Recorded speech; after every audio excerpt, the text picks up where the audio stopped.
超靚啊！今日個天，佢好似想講緊個故事。超級無敵大海景，東岸板道咧就係其中一條，你可以一路跑一路望住海，呢個係最正嘅地方。戶外 gym 房單車就係東岸板道啦，一條全新嘅跑步路線。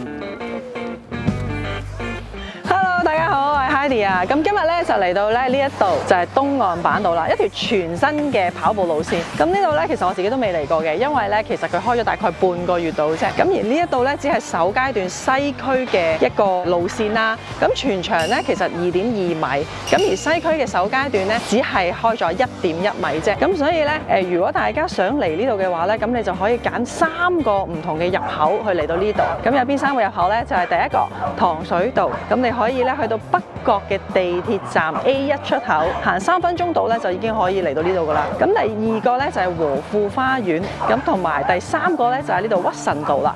咁呢2個入口咧，你只要喺炮台山站 A 出口咧行15分鐘到咧就可以嚟到東岸板道。呢度咧其實係一個共享徑啦，你見到咧可以步行啦，可以緩跑啦，亦都可以踩單車嘅。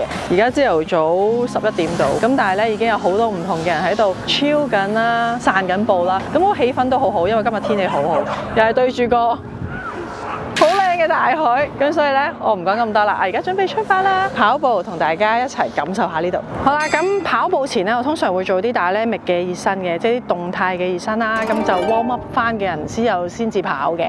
有好多唔同嘅動作啦，踢腿啦，跟住仲有一啲動態嘅拉筋啦。咁做完晒呢一落嘢啦，即係 feel 到個人熱啦，咁你就可以去跑嘅。跑完步之後咧，就記得做 cool down。我嚟啦！好啦，咁呢度其實唔係好長嘅啫，因為咧佢開咗手段啦。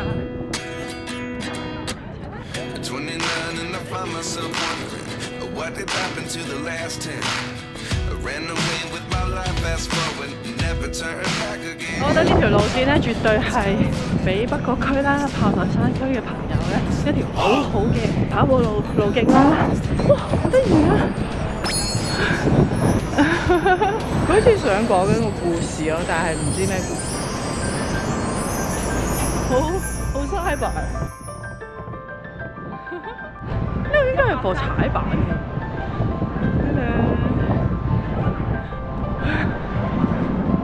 係啊，呢度好好玩喎！睇先，哇！啲單車好嘥板身嗰啲，好正喎！好正喎呢部單車 ，OK 喎！超級無敵大海景，戶外 gym 房單車。而家公園啲單車咁先進㗎，你哋係咪想玩咧？搞唔掂，一路跑，一路太多嘢玩，跑下停下，跑下停下，太新鮮啦！因為呢度好 excited， 好多人嚟打卡。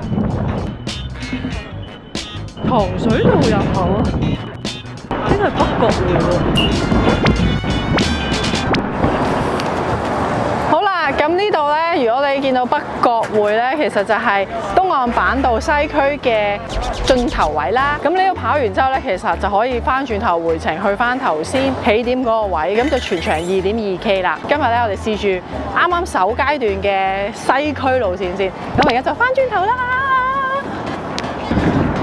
有一個咁樣嘅平台啦，可以坐下啦。我見到有人釣魚啊，不過咧我就唔釣魚嘅。因為咧，我同啲魚都好 friend 嘅嘛，成日潛水。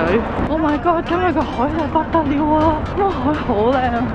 意思行山就耐啲時間，真係好多人啊！下個禮拜又嚟呢度影。你就可以嚟呢度坐下啦、chill 下啦、食嘢都得。因為咧，佢呢一個咧可以做一張台放嘢食。同埋我中意去呢度咧，其實喺呢個橋底度啦，所以其實落雨都可以跑得。通常咧比完賽或者跑完一個長距離咧，對腳第2日都會覺得好冤啦，有好多乳酸咁樣。反而第2日咧慢慢跑，咁啊做翻個 recovery run 咧，咁就可以帶走翻啲乳酸，冇咁攰，同埋快啲 recover。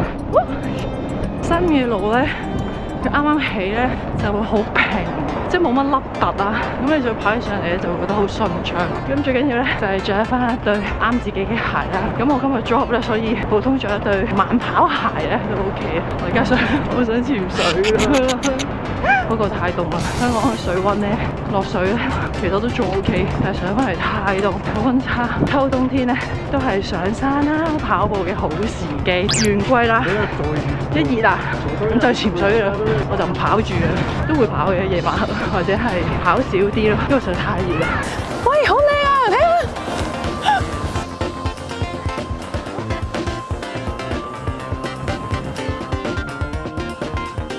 OK 喎，佢咁樣坐喺度。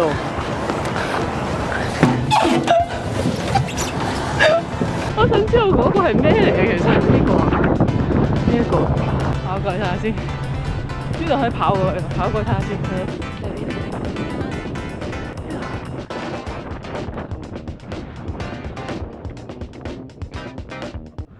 呢個係咩嚟？冇寫嘅。冇寫嘅。呢個叫做中環灣仔繞道東面排風口，係排風。哇！跑完步之後咧，就記得做 cool down。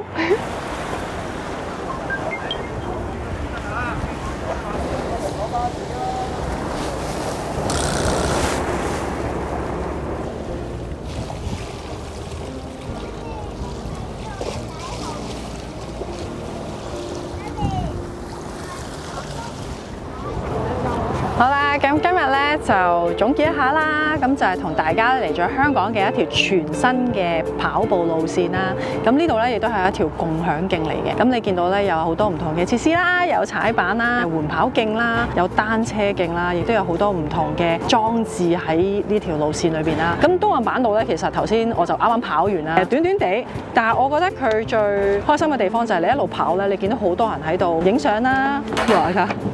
睇已經跑過咗，大家跑步嘅心都好澎湃。啲小朋友就喺度玩啦，咁其實佢都有好多俾小朋友玩嘅一啲設施嘅。嗰個單車真係非常之先進，多謝我哋個社區俾咗好多呢啲咁樣嘅休閒空間我哋啦。因為佢下半年咧會開埋東區，咁東區開完之後咧，佢全長咧係13公里，到時要玩嘅地方咧就更加多。東岸板道咧就係其中一條，你可以一路跑一路望住海。咁我就好期待咧，佢開完東區之後咧，我同大家再嚟呢度跑埋嗰13K 佢。記得最後 subscribe、like、share 同埋 comment 我嘅 channel。我哋下次開埋東區嘅時候再見啦，唔會太耐。拜拜。